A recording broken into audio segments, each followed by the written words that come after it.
The building looked tired, the kind of tired that seeps into brick and paint and never quite leaves. The wind pressed against the old windows, rattling them softly, as if the night itself was whispering reminders of every winter the place had already survived. Victor pushed the heavy basement door open, letting the cold follow him inside like an uninvited guest. He worked nights. He preferred nights.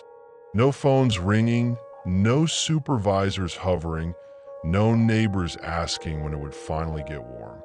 Just silence, pipes, humming systems, and his own thoughts. He clipped his flashlight to his jacket and listened. The building had a language. Clicks, groans, the faint rush of hot water moving where it still could. He knew all of it. He had been doing this long enough to know which sound meant it will hold, and which sound meant someone is going to wake up shivering at 3 a.m. He tightened a valve, adjusted pressure, wiped his hands on an old rag, and exhaled slowly. Just another night. He climbed the stairs back toward the entrance, boots echoing dully in the narrow stairwell. And that was when he heard it. Not the pipes, not the building. Steps. Soft, careful, hesitant. He turned. A boy stood on the landing in front of him. Maybe 7, maybe 8. Too thin. Wearing socks, no sleepers. Pajama top with faded rockets. Hair messy from sleep. His hands were folded in front of him like he wasn't sure if he was allowed to speak. Victor opened his mouth to tell him to go back inside. But the boy spoke first. Quietly, almost politely. "Sir, can you fix our radiator?" Victor blinked. The boy pointed toward the hall. "When it stops," he continued, "Mom says winter gets louder. And then she cries. I don't like when she cries. No demand, no panique, just truth. Simple, heavy, unavoidable." Victor's throat tightened. "Which apartment?" he asked softly. 3A. The boy hesitated, then added, as if it mattered, "We don't open the door at night. Mom says never. But I saw the basement light, and I thought maybe you were the warm man." Victor didn't know what to say to that. He nodded once. "Go back inside. I'll knock." The boy gave a small, relieved nod and disappeared up the stairs. Victor followed slowly, feeling the cold creep deeper into his jacket, into his bones, into old places he didn't visit often. He reached 3A, knocked gently. A pause. Lock shifted. A chain rattled. The door opened a careful inch. A woman's eye appeared in the gap. Wide, tired, red from sleepless nights. "Yes. On maintenance," he said softly. "Your son spoke to me. Said the radiator cuts out sometimes." The eye closed briefly. Shame flickered across her expression. "I'm sorry if he bothered you," she whispered. "He shouldn't have gone out. He did the right thing," Victor replied. A beat. Then the door opened. Not fully, just enough to let him slip inside. The apartment smelled like tea and detergent. The walls were thin, the furniture mismatched, curtains too short, a space that tried to feel safe but had clearly fought too many winters already. The radiator stood beneath the window, cold, silent. The woman wrapped her arms around herself, though she wore 2 sweaters. "He's sleeping," she said softly. "Please don't wake him." Victor knelt by the radiator, checked the valve. Silent. He touched the metal. Cold. He pulled his tools out of the bag and began to work. The woman stood nearby, twisting her fingers together, watching the floor instead of him. "It shuts off," she whispered after a while. "Always at night, when it gets quiet." Victor didn't look up. "Does it scare you?" She swallowed. Yes. He tightened the joint, adjusted the air vent, and a moment later, a faint tick, then another, then the soft, growing sigh of heat returning to life. The woman covered her mouth. Her shoulders shook once. He pretended not to notice. He stood. It wasn't broken, he said gently. Just neglected. She nodded, blinking hard. It happens, she whispered. He turned to leave. She hesitated. Sir, he paused. Yes. She took a breath. When it goes quiet, I remember things from before. When they shut the heat off because we couldn't pay. And noise doesn't scare me. Cold doesn't scare me. But the silence. She exhaled slowly. The silence feels like it's about to hurt us again. Victor nodded. He understood silence. More than he wished he did. I'll check it every night, he said. Even if you don't call. Her eyes widened. You don't have to. I know. He left before she could thank him. He preferred it that way. Gratitude was harder to carry than tools.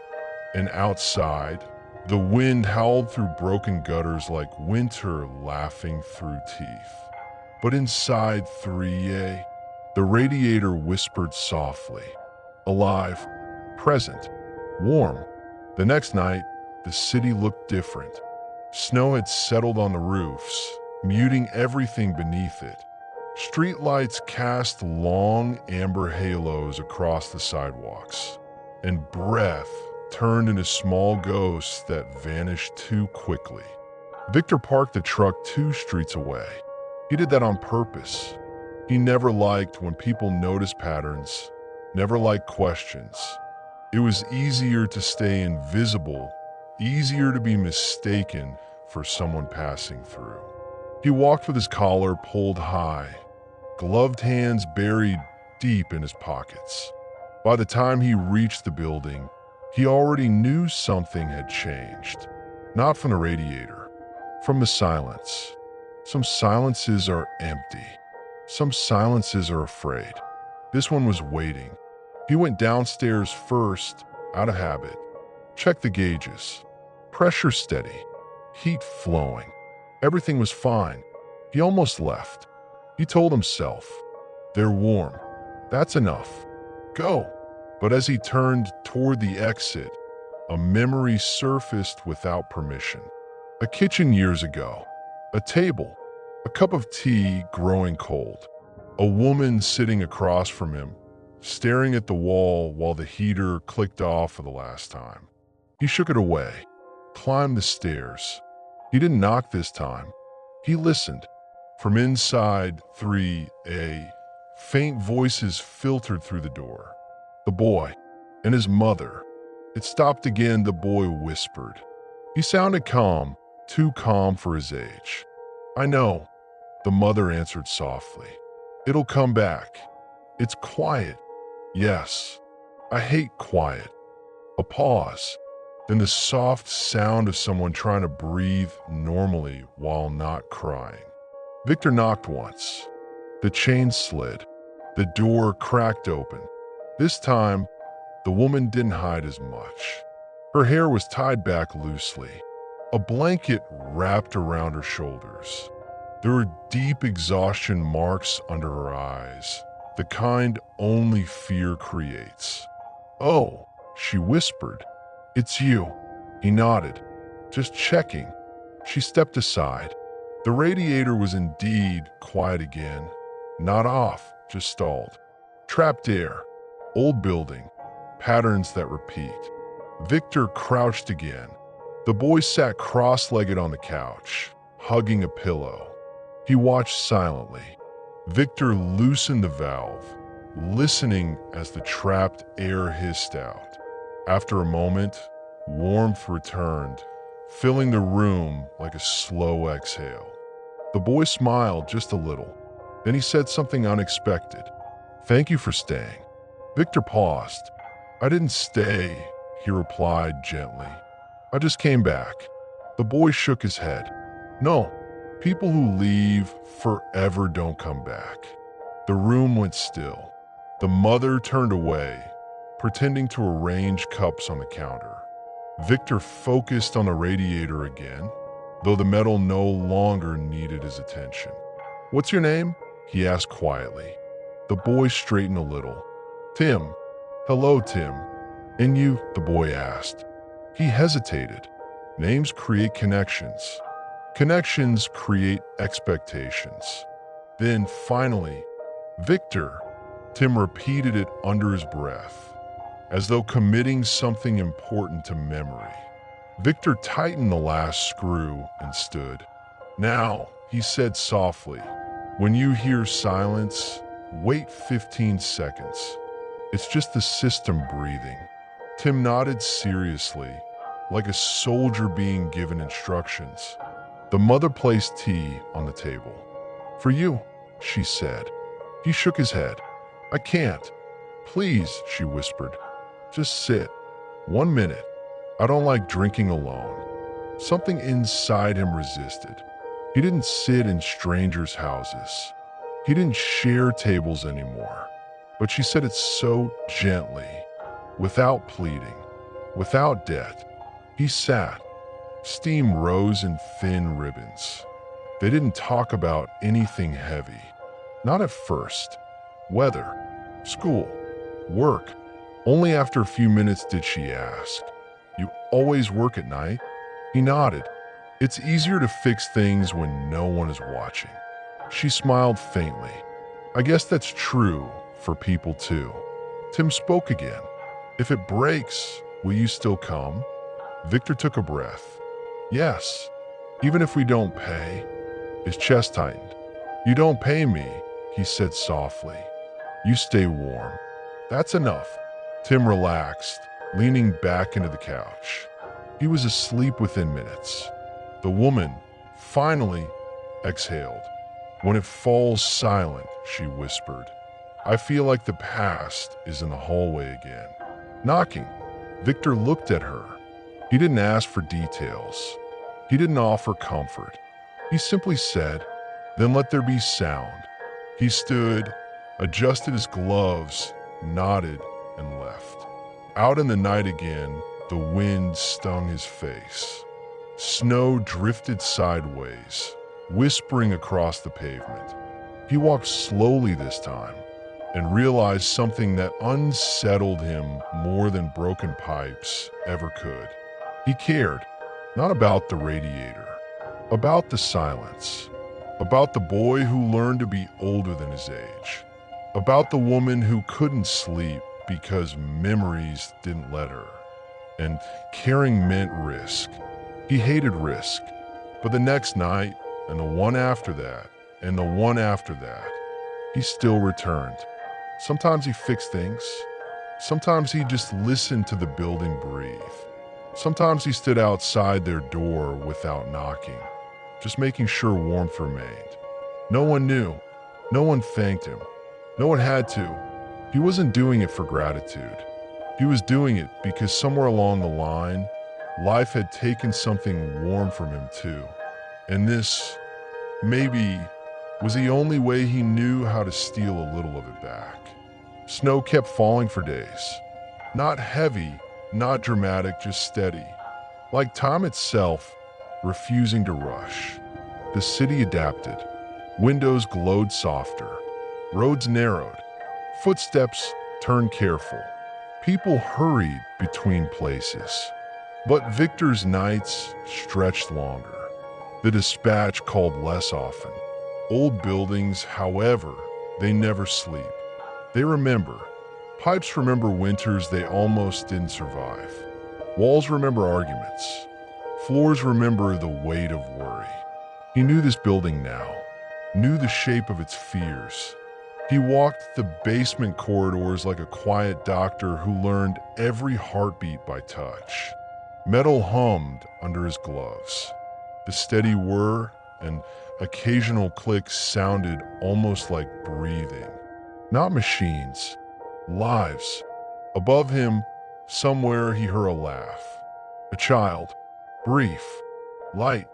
Then silence again. He paused, listened, moved on. That night, when he finished checking the valves, he headed for the stairs and froze. The door to apartment 3A was open, just a crack. Warm yellow light spilled into the hallway. He didn't approach at first. He didn't want to intrude, didn't want to see something he couldn't unsee. But then he heard it, not crying, not fear, a song, soft, lullaby slow. He knocked gently. The boy's head peeked out, a sleepy grin. "Hi." Victor nodded. "Everything all right?" The boy pushed the door open a bit wider. "Mom is reading." He said it like something sacred, like something that didn't happen often. Victor stepped inside, only far enough to see. The woman sat on the couch, wrapped in a blanket, hair loose around her shoulders, a book open in her hands. Her voice was quiet, steady, like someone rebuilding trust word by word. On the floor, Tim lay curled in front of the heater, drawing something with crayons. The room didn't look rich, but it didn't look poor either. It looked patched together, surviving. A plant near the window that tried hard. Dishes dried on a towel. A small crack in the wall, carefully taped. Life. She looked up when she noticed Victor. "You're here." He lifted the small toolkit slightly. "Routine check." She smiled. "You check things a lot." He shrugged. "Old buildings get nervous." Her eyes softened. "I think people do too." He opened the radiator panel again, not because it needed him, but because his hands didn't know where else to go. Behind him, pages turned. Tim spoke without looking up. "I drew something." Victor glanced over. The drawing was of the building. Snow, windows with warm squares of yellow, and at the bottom, a small figure next to a truck with a flashlight. No face, just outline. "That's you?" Tim said simply. Victor swallowed. "Why no face?" Tim shrugged. "Because I don't know if you're staying." The room went very quiet. The mother stopped reading. Victor closed the panel slowly. "I'm just a worker, Tim. I fix things, and then I leave." The boy nodded thoughtfully. "Yeah, that's why I didn't give you eyes." He said it like a fact, not a wound. Like reality. Victor stood still longer than he meant to. Something inside his chest shifted, unfamiliar and unwelcome, yet impossible to ignore. The mother set the book aside gently. "Sit," she said softly. "Please." He hesitated. Saturday. Not at the table this time. Closer. Closer than he should have. They talked quietly about small things. Neighbor noises. Weather. The stubborn window that never closed properly.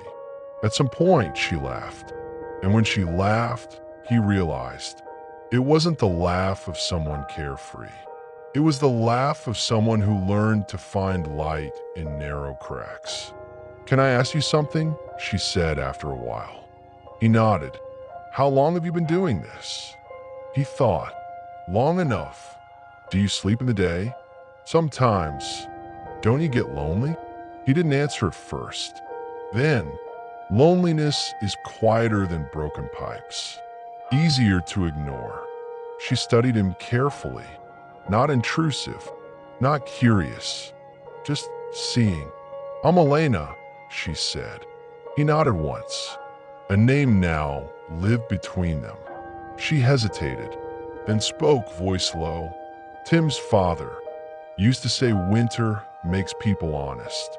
Because when the cold comes, you find out what really works and what just pretends."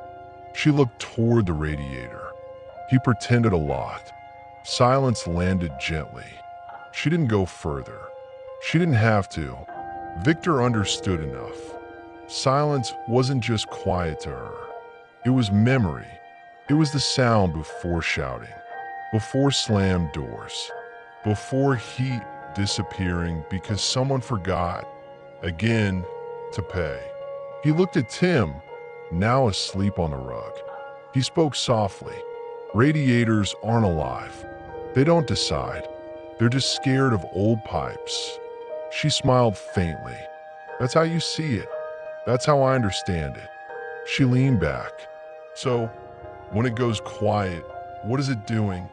Resting, he said, gathering strength. She closed her eyes briefly. Then maybe I can rest too. He stood. Call if it stops for longer than a minute. She nodded. He turned toward the door, paused, then added, and if it's just the silence that scares you, call anyway. Her eyes softened. Thank you. He left. But that night, when he finally sat in his truck, he didn't drive away immediately. He watched the building. One window, warm, still, alive, and for the first time in a long while. He wasn't in a hurry. The next few weeks weren't dramatic. No crisis, no screaming storms, just winter. Nights, snow, quiet footsteps, and small conversations carried carefully like fragile objects. Sometimes Elena left a thermos outside the door. Sometimes Tim waved from the window. Sometimes Victor pretended he didn't notice, because acknowledging warmth meant accepting it. And accepting it meant maybe losing it later. He preferred repairs. Repairs made sense. People didn't. Yet slowly, dangerously, something changed. He started going there even without tickets from dispatch. Checking what didn't need checking. Listening. Staying. One night he came early. Too early. It was barely evening, and the hallway lights flickered with tired yellow. From inside the apartment, voices louder than usual. Not angry, not loud enough to be alarming, just uneasy. He almost turned back. Then he heard Elena's voice. No, Tim, he's busy. We can't rely on him. The words halted him mid-step. Tim's reply was small. He always comes. Elena Sigid. That's the problem. Victor backed away from the door without knocking. He stood in the stairwell instead, hands on the cold rail, letting the sentence echo. We can't rely on him. Not on him, actually, on anyone. She wasn't wrong. He left. Not angry, not hurt, just reminded. Reminded what happens when someone becomes the thing that keeps you warm.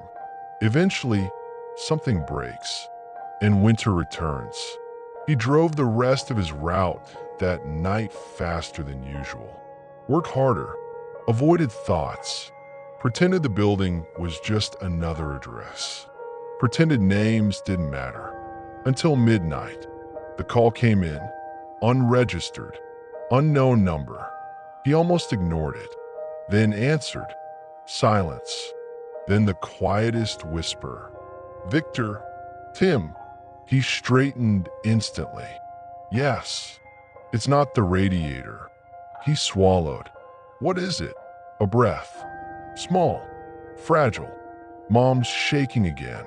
Silence stretched. Long, heavy. Victor closed his eyes. Old ache, old recognition. He spoke carefully. I'm coming. He didn't ask for permission. Didn't wait.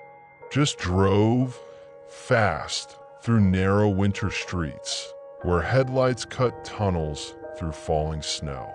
When he arrived, the hallway lights were off. He climbed the steps in semi-darkness, heart steady, not rushing, just determined. The door opened before he knocked. Tim stood there, barefoot, quiet. He led Victor inside without speaking. Elena sat on the floor beside the couch, blanket around her shoulders, eyes distant. Not crying, just gone somewhere deep. Silence roared in the room like cold wind. Victor crouched slowly, staying at her level. He didn't touch her, didn't rush. Hey, he said softly, I'm here. She blinked, her breath came uneven. "I know," she whispered. The heater stopped, then started, and suddenly I was back there." He nodded. "It happens. I feel ridiculous. You're breathing. That's enough." He guided her gently and slower. Tim sat nearby, hugging his knees, watching, learning. Too much. After a while, Elena's hands stopped trembling. Color returned to her cheeks. The room softened. She looked at Victor and laughed weakly. "I'm sorry. You fix pipes, not people." He shook his head. "Pipes are easier. People matter more." She stared at him, surprised. Then quietly, "Stay, just until I fall asleep." He hesitated. Every rule inside him objected. But he nodded. Tim curled on the rug again. Elena lay on the couch. The radiator hummed softly, steady and alive. Victor sat in the corner chair, coat still on, hands folded, watching shadows move along the wall. They didn't talk. They didn't need to. Silence wasn't frightening now. Silence was safe. At some point, Elena's breathing deepened. Tim's too. Victor stood slowly, checked the heater one last time, left a small folded note on the table. "If it gets quiet, count to 15. Then he slipped out into the night. Snow had stopped. The world felt cleaner somehow. He walked to his truck, looked back at the building one more time, and realized he wasn't just fixing heat anymore. He was guarding it. Winter deepened, not with storms, but with weight. Snow no longer surprised anyone. It simply stayed. Victor worked longer routes. Old factories, boarded schools, hospitals that smelled like bleach and quiet prayer.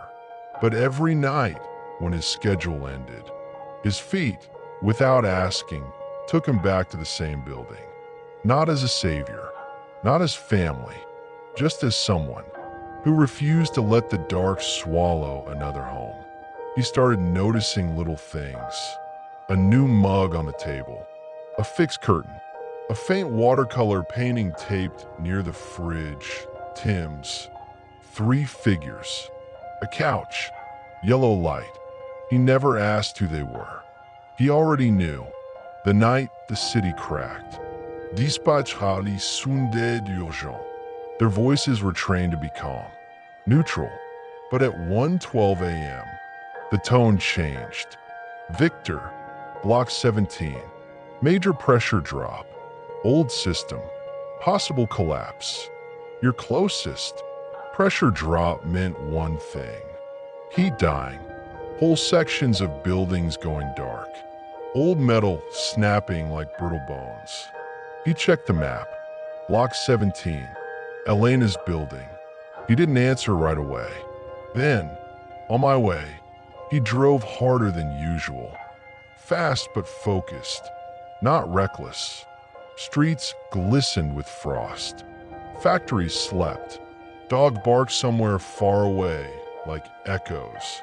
When he reached the building, steam ghosted from the basement vents. Not good. He ran downstairs. Inside, the air was wet and heavy. Pipes shook in deep metallic tremors. Not loud, not explosive, but desperate. Old bolts strained. Valves moaned. Heat wasn't disappearing. Heat was trapped, pushing outward, like an animal cornered. He set his tools down, working quickly. Gloves off, bare hands, feeling, not guessing. The pipes were fever hot. "Easy," he murmured out of habit. I know. He closed one line, opened another, released pressure slowly, not too fast, or the shock would break everything. A bead of sweat rolled down his neck. Even though the room was cold, this wasn't engineering anymore. This was triage. Above him, he heard footsteps, doors opening, whispers traveling apartment to apartment. Someone called down the stairwell. "Is everything okay?" He didn't respond. Not yet. He turned one final valve clockwise. The building exhaled. The tremor faded. Metal calmed. Heat resumed its steady heartbeat. He leaned back against the wall, closed his eyes, listened. Alive. The door opened upstairs. He climbed the steps, slower this time. Not from exhaustion, from caution. He didn't want to be the hero. He just wanted to confirm no one was afraid. Halfway up, Tim bolted down the hallway. "Was that you?" Victor blinked. "I fixed the pressure." Tim grinned. "That means yes." Before Victor could respond, Elena appeared in the doorway. Not panicked, not shaking, but alert, strong. "Come in." He hesitated. "You should rest. It's late." She shook her head. No one sleeps after listening to a building almost break. He stepped inside. The room was warm, but not suffocating. Lamp on, blanket folded, window edged with frost lace. She studied him quietly. "You didn't just fix something. You prevented something." He shrugged. System held. "That's what matters." Her gaze softened. "What about you?" He frowned slightly. "What about me?" "You're bleeding." He looked down, a shallow slice along his knuckle, barely noticeable, but still red. He hadn't felt it. She disappeared briefly, returned with cotton and antiseptic. "Sit." He obeyed without argument, which surprised even him. She held his hand carefully, like something not fragile, but deserving of gentleness. The air changed. Not romantic, not charged, just safe. "You could have died in that basement if the valve snapped," she said quietly. "So could anyone living here if it didn't." She nodded slowly. "That's why I'm scared to rely on you." He lifted his eyes. There was again that line. She breathed out. "When something becomes the only thing keeping you warm, losing it hurts twice as much." He understood in a way he wished he didn't. "My father," he said softly, and the word surprised him. He rarely spoke about the past. But tonight, the walls inside shifted. He worked winters on oil lines. Gone for weeks. Came home smelling like metal and cold. He never said he was tired. Never asked for help. Then one winter he didn't come back. Her hand stilled. "How old were you?" 12. He swallowed. "We waited 3 days before anyone told us his body was frozen under a truck. They said he was brave, efficient, reliable." The word tasted bitter. Reliable. Elena's eyes glistened. "So you became him?" "No," Victor said quietly. "I became the thing he loved more than us. The work. The pipes. The systems. They break. I fix. No one gets attached. No one waits for me to come home. Silence. Not sharp. Soft. Honest." He looked away first. "I don't stay. I never stay." She nodded, absorbing it, not judging. "I'm not asking you to." Her voice trembled slightly. "But I don't want to pretend you don't matter." He stood, not abruptly, just enough to steady himself. "You both should sleep. Heat is stable now." Tim, who had been pretending not to listen, yawned. He crawled to the couch, curled up, closed his eyes. Elena walked Victor to the door. He paused before leaving. "If it goes quiet." She smiled faintly. "I'll count to 15. He hesitated, then added, "And if silence feels like winter again." She finished for him. "I'll call." He nodded once. Left. Snow fell again, lighter this time, like ash from something finally burned out. Days passed differently. Tim started leaving small messages. A snowman magnet holding a note. Thank you for the warm floor. A crooked drawing of pipes. Superhero, but no cape. Victor pretended not to see them. But every time he stepped into the basement after, his chest felt heavier and lighter. At the same time, he began noticing something unfamiliar. He didn't hate the silence anymore. Sometimes, during inspection breaks, he'd sit on the cold concrete stairs and just breathe.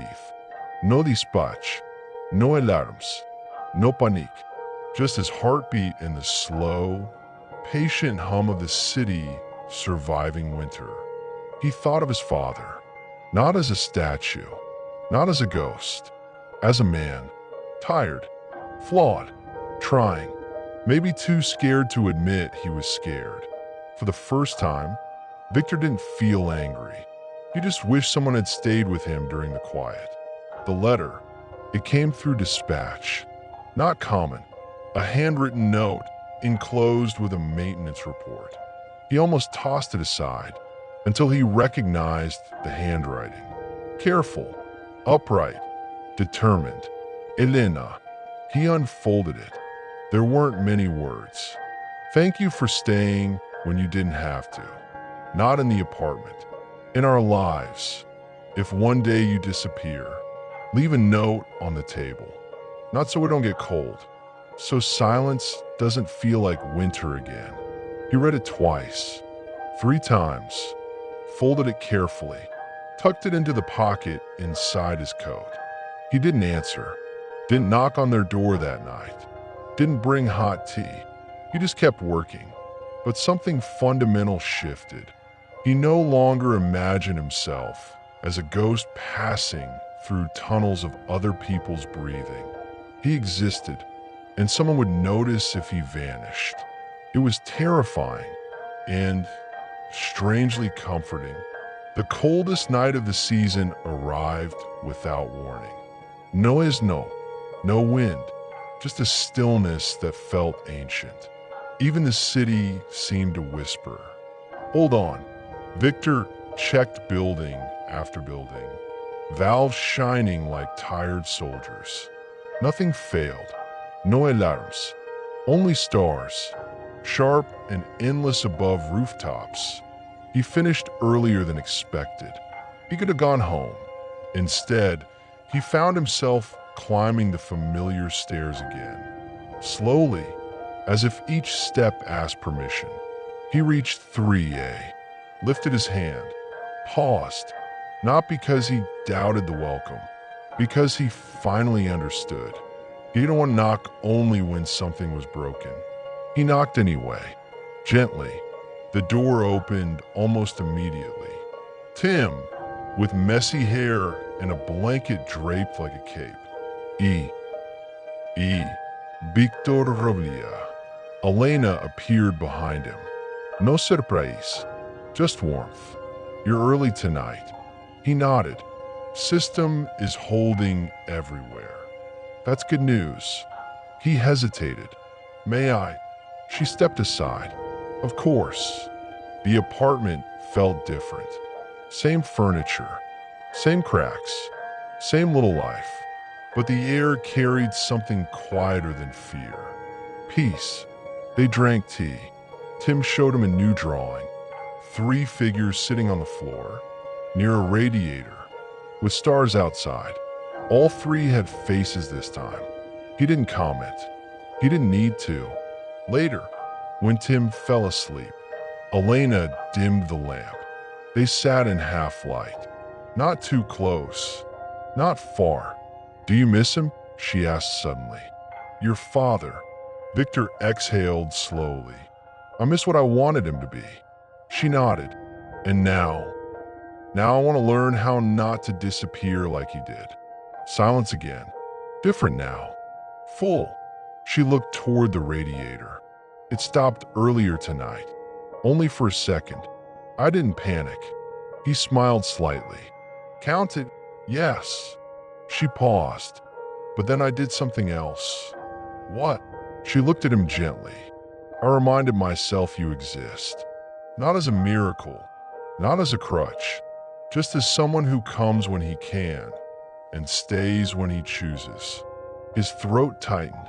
He spoke quietly. I'm choosing right now. They didn't touch. They didn't confess. They just let themselves share heat that wasn't mechanical. Outside, winter pressed its face against the windows. Curious, but no longer cruel. At some point, Victor stood. He placed something on the table. A small, simple sticker. Maintenance standard issue, with his writing across it. Not a company name, not a dispatch line. Just, if it gets quiet, you're not alone. He walked to the door. Elena met him there. No expectations. No desperation. Just gratitude. Good night, Victor. He nodded. Good night, Elena. And Victor. He paused. Yes. She smiled softly. Thank you for fixing more than radiators. He left, descended the stairs, like a man walking out of a storm, into something ordinary and miraculous. Not saved, not healed, just beginning. When he stepped outside, the night didn't feel so heavy. Breath turned into clouds in front of him, white and temporary, but real. He looked back at the building one last time. Lights glowed, pipes hummed. Inside, a boy sleeping, a woman resting, and silence that finally sounded like peace. For the first time in years, Victor didn't drive aimlessly. He drove home. He took off his coat, set his tools down, sat at the table, and let the quiet stay. Not cold, not loud, just quiet. The kind that means winter is here, and still we are warm.